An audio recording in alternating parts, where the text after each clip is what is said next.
मो श्री शिवराम दास श्री दोलगोविंद जीव trust trustee member. आज जो ये हूँ आमर द्वादश गोपाल समाज दोल यात्रा को आवाहन काल ये दोल यात्रा आम बलराम प्रसाद ग्राम पंचायत रे पालन हो आसुअछि। आमर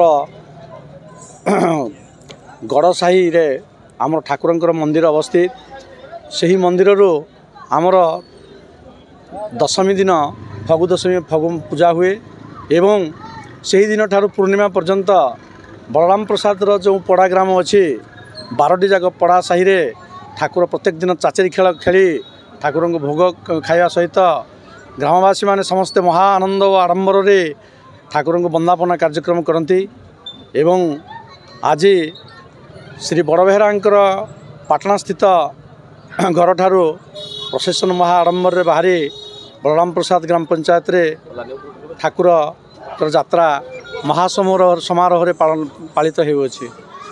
बलराम प्रसाद ग्राम पंचायत रे 315 परिवार होउछन्ति गोपाल परिवार। जेते बेले आमे महा आडंबर रे पालन करिया पई ए दोल यात्रा को वर्षे धरी अपेक्षा करिथाउ।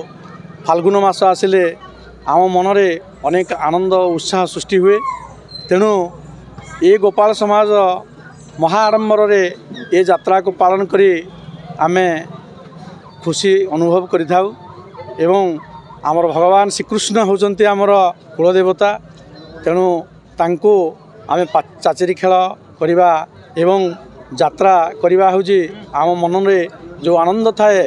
आज आमे ए पूर्णिमा दिन बाड़ी खेल और ठाकुरंकर चाचेरी खेल और प्रोसेसन करी आमे बहुत आनंदित होइथाउ।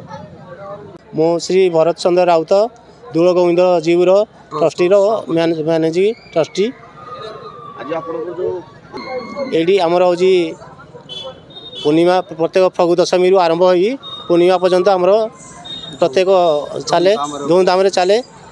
फगु दशमी पर आमर 4 दिन हूँ चाचेरी खेल हुए। प्रत्येक साई साई घर घर हूँ भोग खाया व्यवस्था होता है।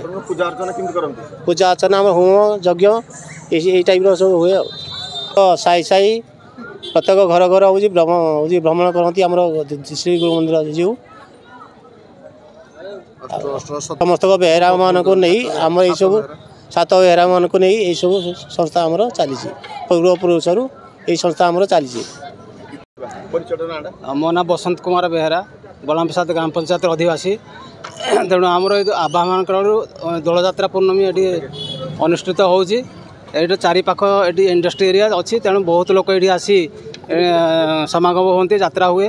तेणु आमर ये मंदिर गोटे ना मंदिर तेणु भंगा अवस्था अच्छी। तेणु मंदिर आम कौन अनुष्ठान किसी पैसा पत्र आसिले आम अनुष्ठान तैयारी करूँ मंदिर तैयारी करूँ।